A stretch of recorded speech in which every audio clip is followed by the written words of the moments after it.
पिंपरी चिंचवड शहर काँग्रेस कार्यकर्त्यांची बैठक नुकतीच मोशी येथे पार पडली। या बैठकीला खासदार डॉक्टर अमोल कोल्हे यांना विशेष निमंत्रित करण्यात आले होते। त्यावेळी देशामध्ये सर्वाधिक जागा काँग्रेस लढत आहे, देशातील वारं बदलत आहे। भाजप सरकारने महागाई, बेरोजगारी आणि शेतकऱ्यांची दैना करून ठेवल्यामुळे देशातील जनता भाजपच्या सरकारवर नाराज आहे।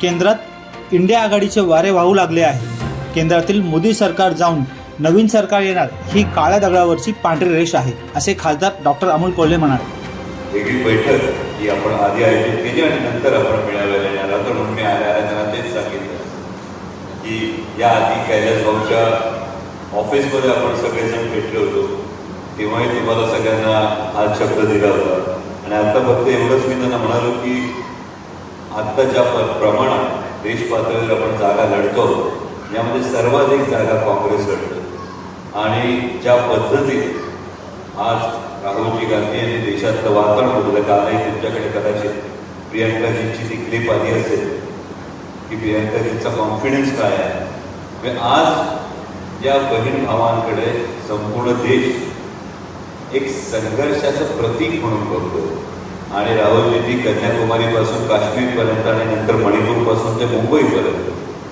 आधी भारत जोडो यात्रा आणि त्यानंतर भारत न्याय यात्रा करून जे एक वातावरण बदलले, आज संपूर्ण देशात हे वातावरण बदललेलं असताना मी कैलासजींना गमतीला तेच म्हणालो की शादी में दूल्हा तो कांग्रेस का है, बाकी हम लोग तो बाराती है। तो मेळावा आम्ही आयोजित करायला याच्यापेक्षा काँग्रेसने खरं देशभर सगळ्यांचे मेळावे आयोजित करायला पाहिजे आणि काँग्रेसने सांगितलं पाहिजे की आम्ही तुम्हाला सांगतो कसं लढायचं। गमतीचा भाग सोडून द्या, पण एका नेत्याने मला सांगितलं होतं 5 वर्षापूर्वी, त्यांनी मला सांगितलं होतं की डॉक्टर साहेब कसं असतं, दिल्लीत आम्ही बसलो होतो गप्पा मारायला आणि त्यांना म्हणजे खूप पोटतिडकीने सांगत होतं देशातलं वातावरण हे असं आहे तसं आहे तसं आहे आणि काँग्रेसमध्ये आता म्हटलं तुझं काही Congress should stand up, Congress should rise. त्यांनी शांतपणे सांगितलं डॉक्टर कसं आहे काँग्रेस अजगरासारखी ती प्रचंड आवाढव्य आहे, ती इतकी आवाढव्य आहे पण ती सुस्त असं वाटत राहतं।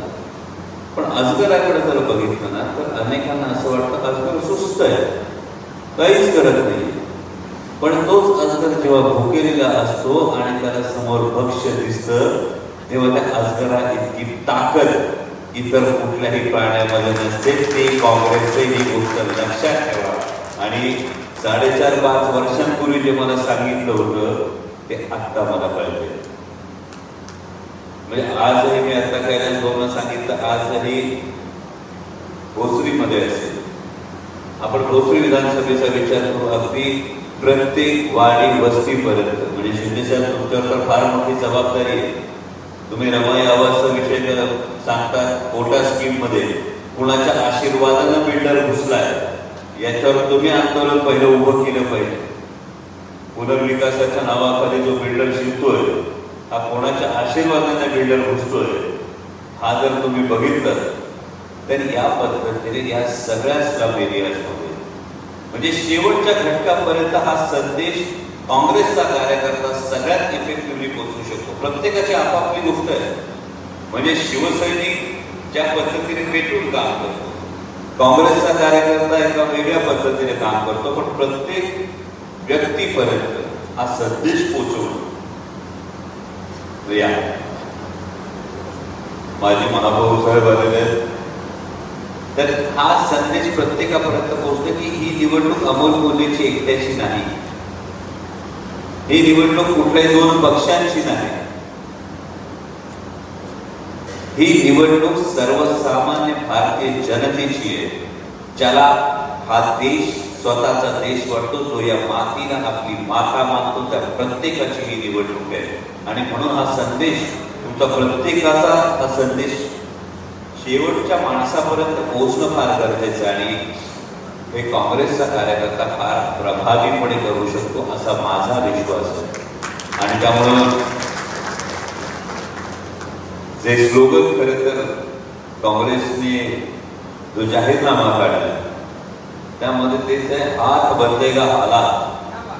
तो जो हात बदलेगा हालात जे आहे, ज्या गोष्टी तुमच्याकडून तो जो हात बदलेगा हालात जे आहे, ज्या गोष्टी तुमच्याकडून प्रत्येकापर्यंत पोहोचणं गरजेचं आहे. म्हणजे 30 लाख सरकारी नोकऱ्या भरणं हे जे काँग्रेसचं अभिवचन, हे जे इंडिया आघाडीचं अभिवचन, 30 लाख सरकारी नोकऱ्या भरणं हे युपीएससी एमपीएससी करणाऱ्या पोरांसाठी फार मोठी गोष्ट आहे. सगळ्या माता भगिनींना वर्षाला 1 लाख रुपये मिळणं ही सोपी गोष्ट नाही. म्हणजे कुठेतरी मोदी सरकारच्या कार्यकाळामध्ये फक्त मोफत रेशन दिलं जातं, एकीकडे सांगितलं जातं देश 5वी अर्थव्यवस्था आहे, आणि दुसरीकडे मात्र 80 कोटी लोकांना मोफत राशन दिल्याची जाहिरात केली जाते. याचाच अर्थ मोदी सरकार हे सातत्यानं सांगतंय की आम्ही एकीकडे सांगतो 5वी अर्थव्यवस्था, दुसरीकडे सांगतो 80 कोटी लोकांना मोफत राशन. म्हणजे राहुलजी जे प्रत्येक वेळी सांगतात की देशाची जी 90% संपत्ती आहे ती 10% लोकांच्या हातात एकवटली आहे, आणि बाकी लोकांना या पद्धतीने ही जी तफावत मोदी सरकारच्या काळात तयार झाली ती आपल्याला साकारावी. आणि हे जर काँग्रेसच्या कार्यकर्त्यांना, तुमच्या BLSने तुमच्या परी तुम्ही सांगा आम्ही या सेक्टरमध्ये जास्त काम करतो, आम्ही या सेक्टरमध्ये काम करतो, त्या पद्धतीनं मला असं वाटतं काँग्रेसच्या प्रत्येक कार्यकर्त्यानं लार्जर गोल ध्यानात ठेवा. आणि हा लार्जर गोल जर तुम्ही प्रत्येकाने ध्यानात ठेवला, आपल्या कैलास भाऊंची नक्कीच कामगार मेळाव्याच्या वेळी सुद्धा फार महत्वाची भूमिका असणार. पण शहराच्या बाबतीत, भोसरी विधानसभेच्या बाबतीत मला तुमच्या प्रत्येकाच्या मदतीची, प्रत्येकाच्या ताकदीची गरज आहे. आणि जर ही ताकद आपण एकत्रितपणे लावू, एक काळ्या दगडावरची रेघ आहे की केंद्रातलं सरकार बदलतं, 100% बदलतं. तुम्ही देशाचा विचार केला तर तुम्हाला प्रत्येकाला खात्री पटेल केंद्रातलं सरकार 100% बदलते. मी संध्याकाळी सविस्तर बोलीन त्यावर. आता हे बदलत असताना अमोल कोल्हे इथे येऊन म्हणाला केंद्रातलं सरकार बदलतंय, कैलास भाऊ बदलला. आणि तुम्हाला जर 4 जूनला विचारलं की भाऊ असं झालं होतं, तर धनंजय भाऊ पण त्याच्यातले अनेकांनी 2 पर्याय तुमच्यासमोर.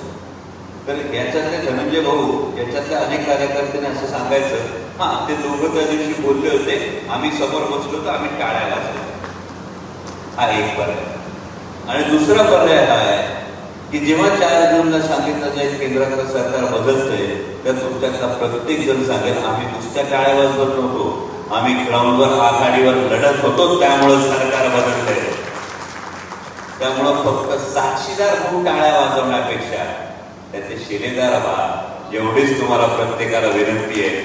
आणि या परिवर्तनाचे शिलेदार होत असताना हा जो परिवर्तनाचा जो सोहळा आहे, हा आपल्या पराक्रमाचा, हा आपल्या शौर्याचा, प्रत्येकाचा सोहळा असेल.